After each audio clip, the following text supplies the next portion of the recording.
네, 여러분 안녕하세요. 반갑습니다. 김우석의 미리 본 선거 이야기 26번째 8월 달에 그 정치 관련해 가지고 선거법 관련해 가지고 개정안이 지금 국회에 좀 보내진 것 같아요.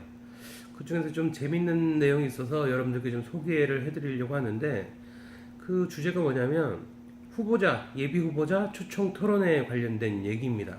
81조, 82조 내용 같은데요. 입후보 예정자 초청 정책 토론회를 상시 허용해야 된다라는 개정안을 이제 제출한 상황인 것 같습니다.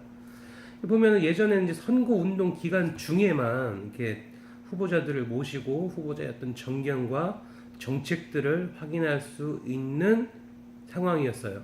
현재까지도 마찬가지고요. 그런데 이것들을 상시 허용하는 내용으로 좀 바뀌어 있는 상황입니다. 그리고 정확하게 좀 읽어드려 보면 선거 운동을 할 수 있는 단체는 선거 운동 기간 중에만, 이게 이제 포인트거든요. 선거 운동 기간 중에만 후보자를 초청해서 정견이나 정책들을 알아보기 위하여 대담 토론회를 개최할 수 있다. 근데 이게 상시로 이제 바뀌어야 한다라는 이제 개정안을 좀 보고한 것 같고요. 예외적으로 언론기관의 경우에 대통령 선거 같은 경우 1년 전, 또 아니면 국회의원 선거 등 여러 가지 선거가 있죠. 이런 것들은 선거일 60일 전 후보자가 되려는 사람을 초청해가지고 대담 토론회를 할 수 있었습니다. 그게 이제 현행법이고요. 지금까지 개정 내용을 보면 선거 운동을 할 수 있는 단체가 이제는 선거 운동 기간 전이라도 언제든지 후보자가 되려는 사람을 초청을 해서 옥 내에서 정책 토론회를 개최할 수 있도록 해야 한다라는 개정안입니다. 그리고 그럼 이제 신고를 좀 해야 되잖아요. 개최자는 토론회를 하기 이틀 전까지 관할 선거관리위원회에 신고를 하면 된다라는 이제 이렇게 바뀌어 있습니다. 그리고 이제 언론기관 같은 경우는 후보자가 되려는 사람을 초청을 해가지고 옥내에서 대담 토론을 상시 개최할 수 있다. 그리고 선거방송 토론위원회라고 있는데, 이게 상시 독자적으로 또는 언론기관과 뭐 여러 단체들 공동으로 후보자가 되려는 사람을 초청해서 대담 토론회를 개최할 수 있다. 이게 포인트가 상시. 뭐 아무 때나 필요하면 할 수 있겠다라는 거예요. 근데 이러한 개정안을 제한한 이유가 있는데, 너무나 상식적이에요. 뭐냐면 정책 토론을 상시 허용을 해야만 후보자가 되려는 사람이 어떤 생각을 갖고 있는지 알 수 있을 거 아닙니까? 그래서 유권자하고 직접 대면을 해서 정책이나 공약을 설명을 하고, 또 참석한 어떤 유권자들과 자유롭게 토론하는 쌍방향 의사소통을 활성화시키겠다라는 취지입니다. 그리고 후보자가 되려는 사람의 선거운동의 자유를 확대해준다. 그리고 유권자의 알 권리를 보장하려고 하는 것이다. 이게 첫 번째 제한 이유고요.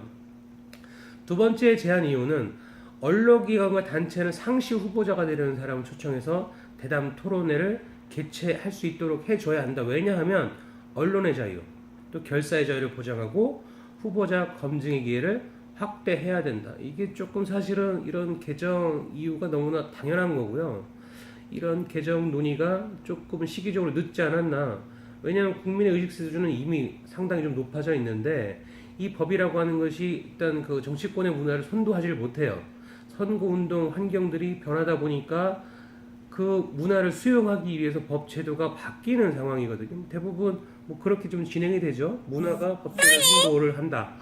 이건 너무나 좀 상식적인데, 사실은 선거법이 너무나 많은 문제 제기들이 있었어요. 선거법 관련해가지고 조금 너무 빡빡하다, 타이트하다, 유권자 알 권리를 제한한다, 선거운동을 하려고 하는, 선거에 출마하려고 하는 그 후보자들에 대한 선거운동이 너무나 제한되어 있다. 그렇기 때문에 기존 정치인들에 대해서 정치 신인들이 어떤 진입장벽을 느끼고 있다라는 고민들은 상당히 오랫동안 논의가 되어 왔는데, 이번 개정 의견들이 국회에서 어떻게 될지 좀 지켜볼 일이고요. 국회에서 이제 뭐 어차피 이게 받아들여지면 이렇게 될 텐데, 국회의원 현역들, 정치인들이 또 자기들한테 이제 불편하고 불리한 상황이 연출이 될 것 같으면 또 받지 않을 수도 있겠죠. 그래서 현행법대로 그냥 갈 수 있는데, 국민들의 어떤 의견들을 좀 이렇게 잘 반영된 내용들을 파악을 해서 국민들이 생각하는 그 눈높이에 맞게 이런 개정 의견들을 계속 쭉 받아들여서 선거법이라고 하는 것이, 정치관계법이라고 하는 것이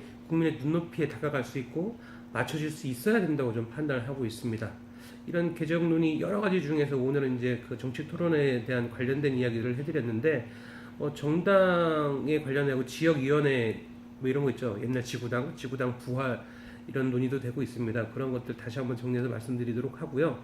마지막으로 서머리를 하자면 그렇습니다. 선거법이라고 하는 것은 국민의 의식 수준에 맞춰서 따라가야 한다. 지금 너무나 조금 퇴행되어 있다라는 느낌 지울 수 없습니다. 이번 개정안들이 좀 잘 반영되기를 기대해 봅니다.